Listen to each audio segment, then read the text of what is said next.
నమో శ్రీనివాసాయ నమః. నమో వెంకటేశాయ నమః. అందరికీ నమస్కారం అండి. ప్రతిరోజు రాశి ఫలితాలు తెలుసుకోవడానికి ఇంకా మన ఛానల్ సబ్స్క్రైబ్ చేసుకోకపోతే ప్లీజ్ సబ్స్క్రైబ్ చేసుకోండి. లైక్ చేసి మీ పూర్తి సపోర్టు మన శ్రీనివాస ఛానల్కి ఇవ్వండి. కన్యా రాశి వారికి అదృష్టం వరించినట్లే, ఎందుకంటే మీరు నమ్మలేని అదృష్టాన్ని పొందబోతున్నారు. కన్యా రాశి వారు కోటేశ్వర్లు కాబోయే ముందు వచ్చే సంకేతాలు ఇవే. ఈ రాశి వారికి చాలా మంచి రోజులు, అదృష్టవంతమైన రోజులు రాబోతున్నాయి అని చెప్పడంలో ఎటువంటి సందేహం లేదు. మీరు పూర్తిగా లక్ష్మీదేవి కటాక్షం పొందాలి అంటే ఇంట్లో చెయ్యకూడని పనులేమిటో, మీరు అదృష్టయోగాన్ని పొందబోతున్నారు అని తెలిపే సంకేతాలు ఏమిటో ఈ వీడియోలో వివరంగా తెలుసుకుందామండి. ఈ రాశిలో జన్మించిన వారికి కష్టపడే తత్వం అధికంగా ఉంటుంది. ఎంత కష్టమైన పనినైనా సరే పట్టుదలతో పూర్తి చేస్తారు. ఈ రాశిలో జన్మించిన మగవాళ్ళు డబ్బుని అనవసరం ఖర్చులు పెట్టరు. ఆసి తూసి అవసరానికి మాత్రమే ఖర్చు పెట్టే మంచి లక్షణాన్ని కలిగి ఉంటారు.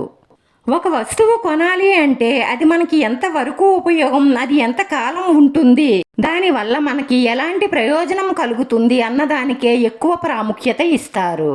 ఈ రాశి వారికి అదృష్టాన్ని తీసుకువచ్చే రంగు తెలుపు రంగు. వీరి అదృష్ట సంఖ్య 1. ఆదివారం వీరికి అన్ని రకాలుగా అనుకూలమైన రోజు అని చెప్పవచ్చు. రోజు సూర్య నమస్కారం చేసుకోవడం ద్వారా వీళ్ళు ఎక్కువగా శుభ ఫలితాలను పొందుతారు. వీళ్ళు దృఢ సంకల్పంతో కార్యసాధన కలిగిన వారై ఉంటారు. వీళ్ళు సంగీతాన్ని ఎక్కువగా ఇష్టపడతారు. అలాగే అందరినీ ప్రేమించే గుణం కలిగి ఉంటారు. అటువంటి ఈ రాశి వారికి అదృష్టాన్ని తీసుకొచ్చే విషయాల గురించి మాట్లాడుకుందాం.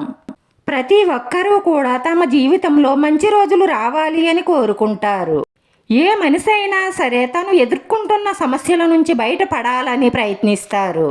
ఉన్న ఆర్థిక పరిస్థితుల నుంచి బయటపడాలని, ఉన్నత స్థానానికి చేరుకోవాలని ఎదురు చూస్తారు. ఈ రాశివారు ఏం చేయడం వల్ల మీ ఇంట్లో లక్ష్మీదేవి స్థిర నివాసం ఉంటుందో తెలుసుకోవాలి. మీరు చేసే పనుల ఆధారంగానే మీకు లక్ష్మీ కటాక్షం కలుగుతుంది. లక్ష్మీదేవి పూర్తి అనుగ్రహ కటాక్షాలు ఉంటే ఎవరి జీవితంలోనైనా సరే సంతోషం వెల్లువిరుస్తుంది. ఎంత కష్టపడినా సరే ఇంట్లో డబ్బు నిలవకపోవడానికి కారణం ఇంట్లో మనం చేసే పనులే కారణమవుతాయి. సిరు సంపదలకు అతిదేవత అయినటువంటి శ్రీ మహాలక్ష్మీదేవి ఇంట్లో స్థిర నివాసం ఉండాలి అంటే మనం తుడుచుకునే చీపిరిని లక్ష్మీ స్వరూపంగా భావించాలి. తుడిసిన తరువాత పక్కకి గిరేయడం, దాన్ని కాళ్ళతో తొక్కడం లాంటి పనులు చెయ్యకూడదు. లక్ష్మీదేవికి ఇష్టం లేని ఇలాంటి పనులు చేసినట్లయితే లక్ష్మీదేవి ఆగ్రహానికి గురవుతారు. మన ఇంటిని శుభ్రం చేసే చీపిరిని కూడా పవిత్రంగా భావించాలి. ముఖ్యంగా చీపిరిని నిలబెట్టి ఉంచరాదు, అలాగే తిరగేసి కూడా ఉంచరాదు. మన ఇంటికి వచ్చే వారికి చీపురి కనిపించకుండా జాగ్రత్త పడాలి. కళ్ళకు ఎదురుగుండా చీపురు పెట్టడం వల్ల ఇంట్లో ఆర్థిక ఇబ్బందులు వస్తాయి. మనం చీపురు పెట్టే ప్రదేశాన్ని బట్టి మన ఇంట్లో లక్ష్మీదేవి నివాసం ఉంటుంది. వీళ్ళు ఆహారాన్ని ఉపయోగించే విధానాన్ని బట్టి కూడా లక్ష్మీ కటాక్షం ఏ విధంగా కలుగుతుందో చెప్పవచ్చు. ప్రతి వ్యక్తి కూడా తను సంపాదించిన డబ్బులతో కడుపు నిండా తినడానికి చూస్తాడు. అలాంటి ఆహారాన్ని వృధా చేయడం ద్వారా లక్ష్మీదేవిని మీ ఇంట్లోంచి మీరే బయటికి పంపించినట్లు అవుతుంది.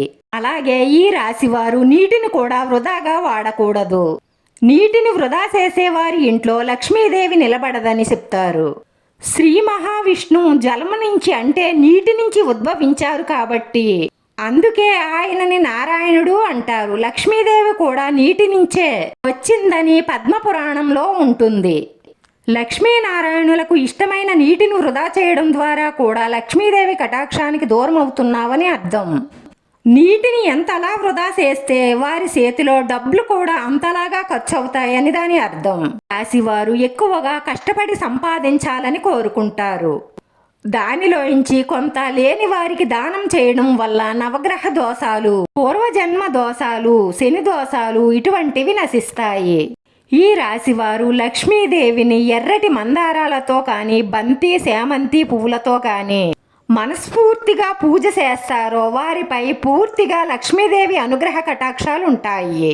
కొంతమంది తెలియక తెల్లటి పుష్పాలతో లక్ష్మీదేవిని పూజిస్తూ ఉంటారు.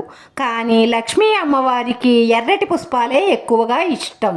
మీకు అదృష్టం కలిసొచ్చే ముందు ఈ సంకేతాలు కనిపిస్తాయి.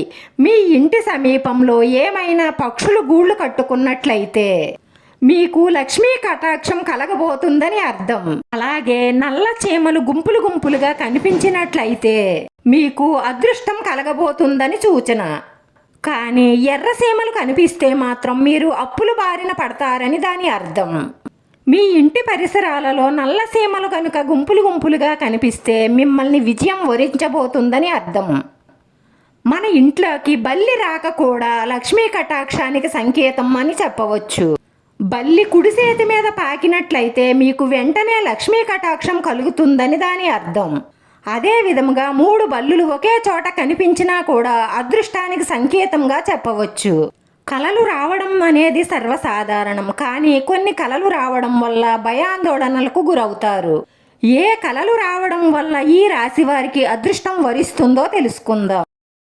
ముఖ్యంగా తులసి మొక్క చుట్టూ బల్లులు కనిపించడం కానీ, కుడి చెయ్య దురదగా ఉన్నట్లు అనిపించడం కానీ, ఉదయాన్నే లేవగానే సీపురుతో తుడుస్తూ కనిపించడం కానీ శుభసూచకంగా చెప్పవచ్చు. కలలో 2 తలల పాము కనిపిస్తే అదృష్టం వరిస్తుంది అని అర్థం. అదే విధముగా కలలో చీపురు, బల్లి, పాము, గుడ్లగోబ, ఏనుగు, గులాబీ పువ్వు, శంఖం వంటివి కనిపించినట్లయితే అదృష్టం వరిస్తుందని దాని అర్థం. కోయిల కూత వినిపించే దిశను బట్టి అదృష్ట దురదృష్టాలు లెక్క వెయ్యొచ్చు.